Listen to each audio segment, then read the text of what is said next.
नमस्कार, मैं अखड़ा पंचनाम में आप सभी का स्वागत है। मैं हूं सुमित और हफ्ते का पहला कारोबारी सत्र भारतीय बाजारों में आज रिकॉर्ड नंबर के साथ शुरुआत हुई।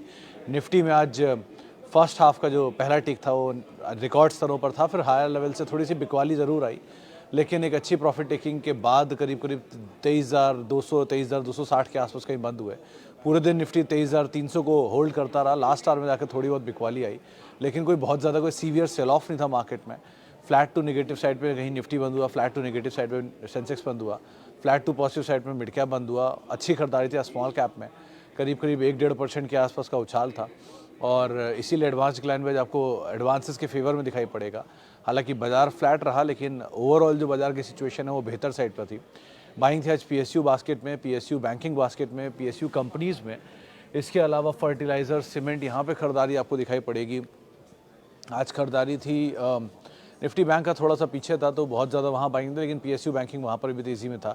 इसके अलावा आज पॉकेट्स में खरीदारी थी, पीएसयू कंपनीज में खरीदारी थी, अदानी समूह थोड़ा बहुत बाइंग में था, ग्रीन एनर्जी ऐसे स्टॉक्स में खरीदारी थी। सो ऐसे स्टॉक स्पेसिफिक काफ़ी कामकाज हो रहा था, लेकिन अदरवाइज़ जो मार्केट का ओवरऑल सिचुएशन था वो सिचुएशन फ्लैटिश साइड पे आप कह लीजिए। ट्रिगर बहुत सारे अवेटेड हैं, जैसे कि बाजार में पहला ट्रिगर तो पीएम ने कामकाज संभाला है, तो पोर्टफोलियो किस तरह के बनेंगे, उन पोर्टफोलियोज़ के हिसाब से कैसे कैसे फेरबदल होते हैं वो इम्पॉर्टेंट रहेगा। तो जितनी पॉलिटिकली इंक्लाइंड कंपनीज है वहाँ पर अपमूव चल ही रहा है ऑलरेडी। आप देख ही रहे हैं हेरिटेज फूड्स में या अमर राजा में, इसलिए खरीदारी है वहाँ पर भी। टीडीपी लिंक्ड कंपनीज हैं वो, सो वहाँ पर अपमूव है। प्लस आज एसआईपी का नंबर आया, एसआईपी में लगातार बढ़त जारी है। जो इक्विटी इन्फ्लोज हैं वहाँ पर एक बड़ा जंप है, 80% के आसपास का इक्विटी इन्फ्लोज में जंप आया है। सो वो एक बड़ी चीज़ है, लेकिन ओवरऑल जो सिचुएशन है मार्केट की वो पॉजिटिव साइड पे बाजार जानकार मान के चल रहे हैं और कोई अभी ऐसा सेटबैक तो नहीं है। एक near term by on dips कोई मिले तो आप खरीदारी कर सकते हैं। अच्छी खरीदारी थी आज रियल स्टेट में, जहाँ पर लगातार चौथा दिन जबकि खरीदारी देखने को मिली। सेलेक्टिव एफएमसीजी में जहाँ खरीदारी थी, फार्मा में लगातार दूसरा दिन जबकि खरीदारी देखने को मिल रही थी। सो ऐसे स्टॉक स्पेसिफिक स्टोरीज मार्केट में कामकाज कर रही हैं।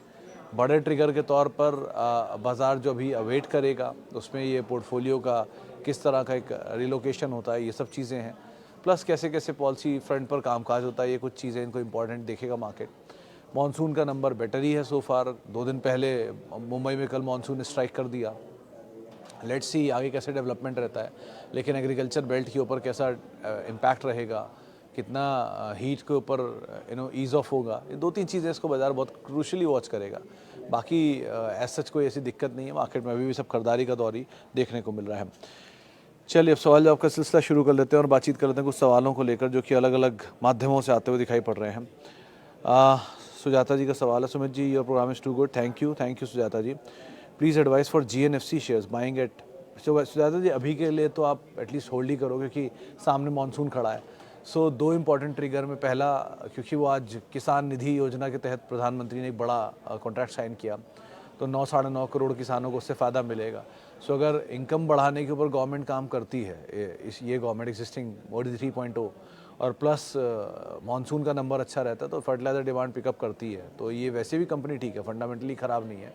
सो आप आराम से बने भी रह सकते हो and just wait and watch कैसे कैसे नंबर्स पिकअप करते हैं, उनके हिसाब से आप कॉल लेना। सो फार तो आजकल फ्लेवर में आ गया है, फर्टिलाइज़र, केमिकल, सीमेंट, देखते हैं कहाँ तक चलता है। Pushkar Anand sir, you are a friend, philosopher and guide, thank you and I am a student as well. Anand साहब ऑफ मार्केट ऑब्वियसली। तो सर क्या आज सागर सीमेंट में क्या हुआ, ले सकते हैं क्या? देखो संगीता जी, सागर सीमेंट के केस में मतलब ये छोटी सीमेंट कंपनी हो तो आप बाद में जाओ, पहले तो अपने पोर्टफोलियो में एक ना एक बड़ा लार्ज सीमेंट का स्टॉक रखिए ज़रूर।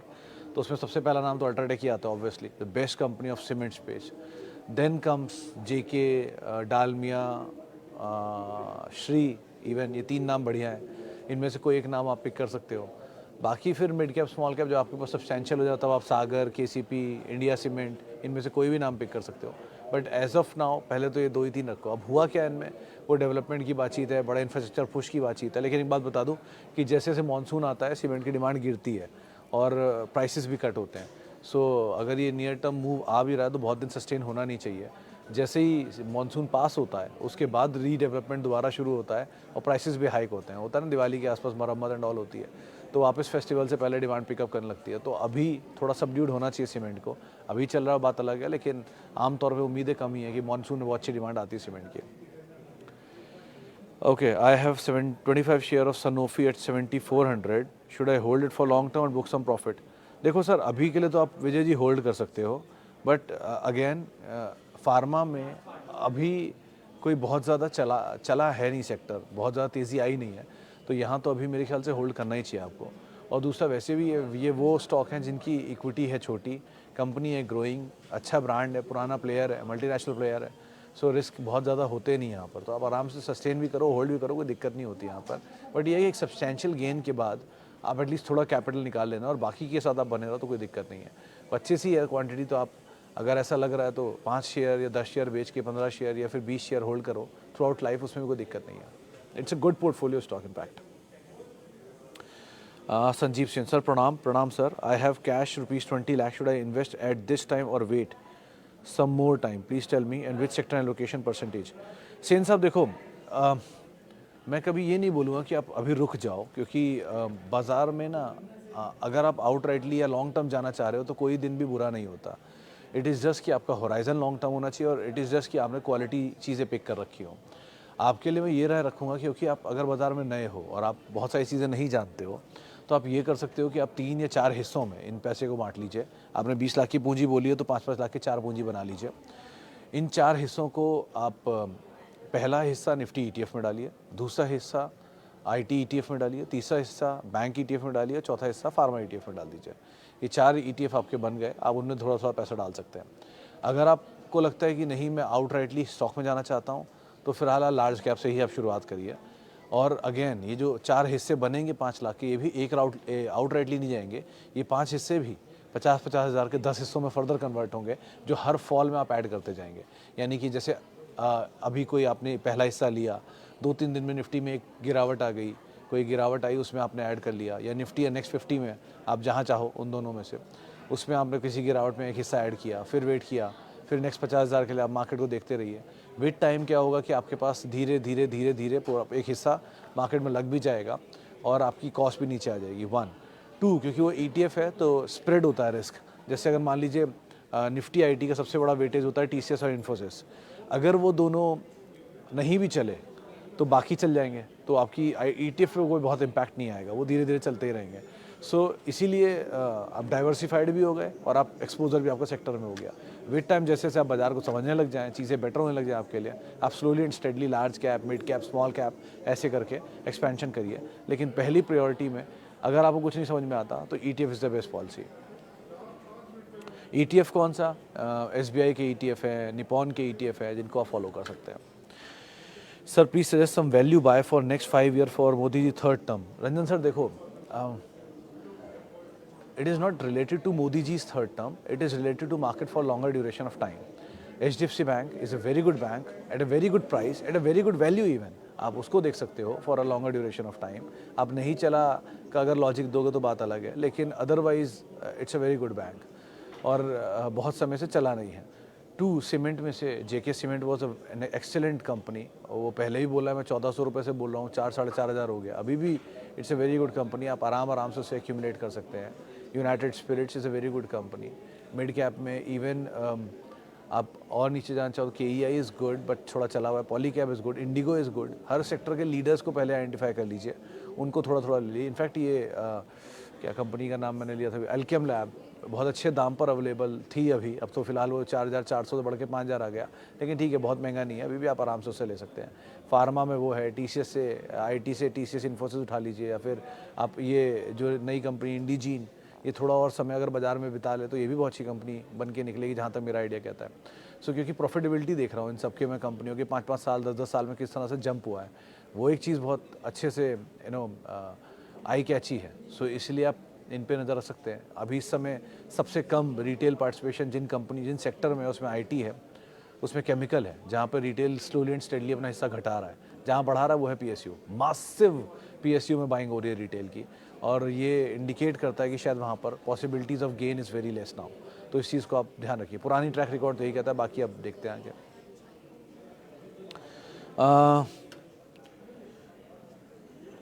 सर IRB 71 एंड गेल 210 में लिया है, 4 to 5 मंथ, दोनों मोमेंटम के लिए ठीक है। विक्रांत जी, IRBA केस में तो ये सरकार का थोड़ा बन जाने दीजिए, उसके बाद सिचुएशन थोड़ी ज़्यादा क्लियर होगी, क्योंकि कुछ हद तक कहीं दूर दूर इनका पॉलिटिकली कनेक्शन रहता है। और रही बात गेल की, गेल को आप होल्ड कर सकते हो, बट अगेन PSU के केस में बहुत बड़ी तेज़ी हम ऑलरेडी देख चुके हैं। तो जो एग्जॉर्बिटेंट चले वाले हैं जैसे RVNL, IRFC, इरकॉन, राइट्स और डिफेंस के शेयर, उनमें एक बार को फिर भी थोड़ा रिस्क पहले आएगा, फिर आएगा ऑयल एंड गैस कंपनियों में, कि वहाँ थोड़ी कम चाल है। लेकिन वहाँ पर भी EIL जैसी कंपनियों में थोड़ा बहुत मूव आ चुका है, और वहाँ पार्टिसिपेशन भी बहुत बड़ा है रिटेल का। रिटेल पार्टिसिपेशन में कुछ प्रॉब्लम नहीं होता, लेकिन आमतौर पे देखा गया है कि डिस्ट्रीब्यूशन का बड़ा हिस्सा रिटेल में आता है। सो ऐसा ना हो कि आप ज़्यादा से ज़्यादा, क्योंकि रिटेल पार्टिसिपेट कर रहा है और बहुत शेयर चले हैं एग्जॉर्बिटेंट, तो स्मार्ट हैंड निकल रहे हों और रिटेल ग्रैब कर रहे हों, इस चीज़ में फंस जाए, इस चीज़ का हिस्सा ना बने एटलीस्ट। इसीलिए थोड़ा थोड़ा प्रॉफिट टेकिंग लेने में कोई प्रॉब्लम नहीं है।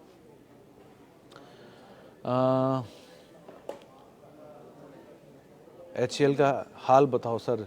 रतन जी देखो, पहले एक बोनस और फिर एक इतनी बड़ी तेज़ी, उसके बाद ऑलरेडी बहुत बढ़िया गेन आ चुका है। सो अगर आपके पास बहुत अच्छा गेन है तो आप थोड़ा गेन लेकर निकल जाओ, और अगर आपके पास गेन नहीं है तो कोशिश करो कि स्टॉप लॉस के साथ इसमें बने रहो, ताकि स्टॉप लॉस के साथ आप धीरे धीरे ट्रेल करते रहो। लेकिन अगर तेज़ी में आपने पैसा नहीं बनाया, प्रॉफिट नहीं निकाला, तो फिर कोई फ़ायदा नहीं है। सो बेटर इस थोड़ा प्रॉफिट ले लीजिए, वरना स्टॉप लॉस साथ ट्रेल करिए, बेस्ट है। Okay, Hindustan zinc, copper, Vedanta, MOIL इनमें सबसे बेटर लग रहा है चंद्रमूर्ति साहब, क्योंकि एक बड़ी इंटरेस्टिंग रिपोर्ट है, आप पढ़िएगा। चाइना की एक कंपनी है जो ऑस्ट्रेलिया में सप्लाई करती है माइन की, वो वर्ल्ड की आयरन और ये मैग्नीज और माइन की सबसे बड़ी सप्लायर है, और उसका कामकाज शट हुआ है। और अगर उसका कामकाज शट हुआ है तो सप्लाईज़ थोड़ी शॉर्ट पड़ेंगी और प्राइसेस बढ़ेंगे। अगर ऐसे होता है तो मॉयल भी प्राइस बढ़ाएगा, जो उसने ऑलरेडी किया है हाल फिलहाल में, जिसकी वजह से ये चल रहा है। तो आप अदरवाइज मॉयल के ऊपर नज़र रखिए, मेरे ख्याल से चलना चाहिए इसको।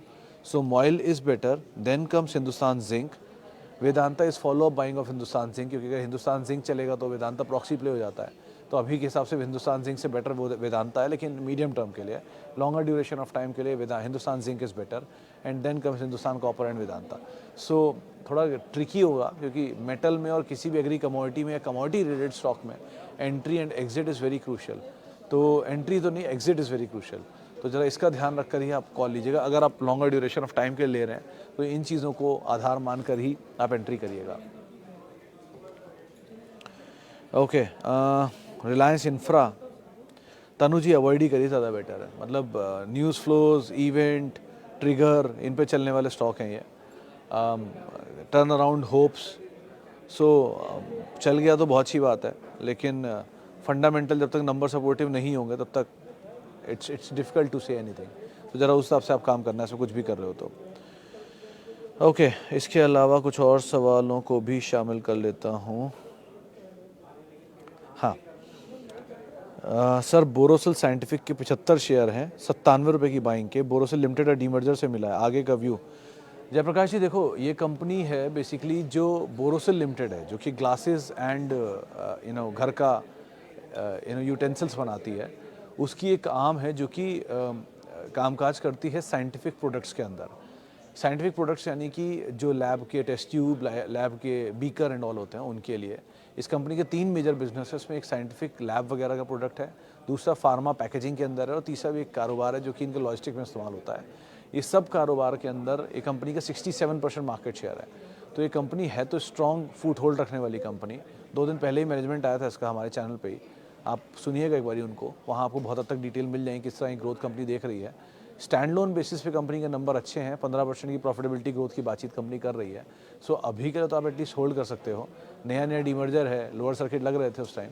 सो वेट कर लीजिए, थोड़ा नीचे मिल जाए आराम से ऐड करिएगा, जहाँ स्टेबल हो वहाँ। लेकिन अभी के लिए एटलीस्ट आप वेट करिए एंड सी द नंबर्स कैसे काम करते हैं आगे चल के। Sir added Coal India on 4 June fall, now I all add on every fall for long term dividend, is it worth? It is worth Sharma साहब, it is worth.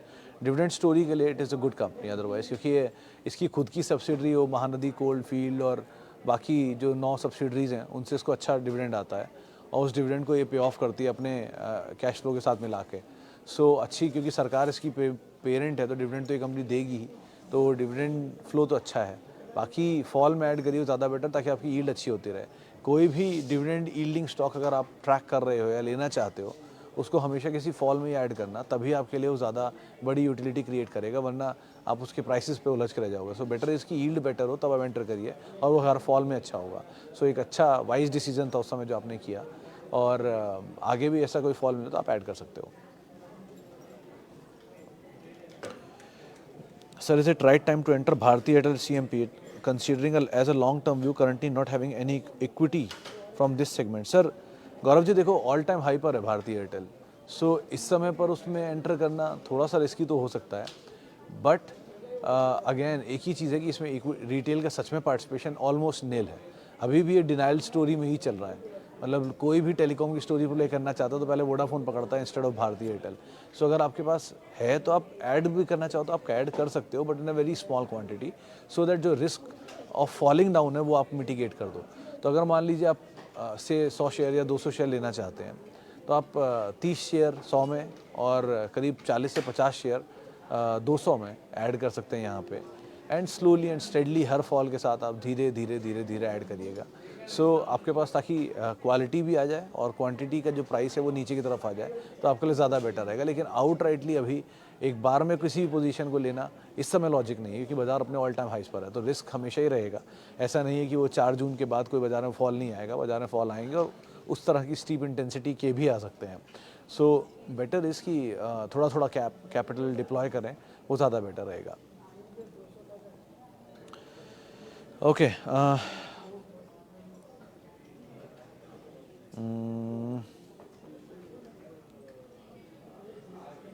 Happiest mind में क्या करें? 750 का भाव है, होल्ड करें निशान जी अभी तो। अब तो धीरे धीरे चीज़ें पिकअप कर रही हैं, हालांकि इसमें रिटेल पार्टिसिपेशन बढ़ा भी है भी हायर साइड पर, 30 से 38% के आसपास रिटेल का हिस्सा है, और वो बढ़ भी रहा है स्लोली एंड स्टेडली। बट क्योंकि हमने QIP प्राइस के नीचे है, सो थोड़ा एक मार्जिन ऑफ सेफ्टी तो इसके अंदर है ऑलरेडी। बट लेट्स सी कहाँ तक चलता है। बहुत चलने की उम्मीद तो नहीं लग रही, लेकिन बहुत टूटने की उम्मीद भी नहीं है। सो आप बने रहो, ज़्यादा बेटर है एटलीस्ट सभी के लिए, एंड सी द डेवलपमेंट्स कैसे हो रहे हैं यहाँ पर।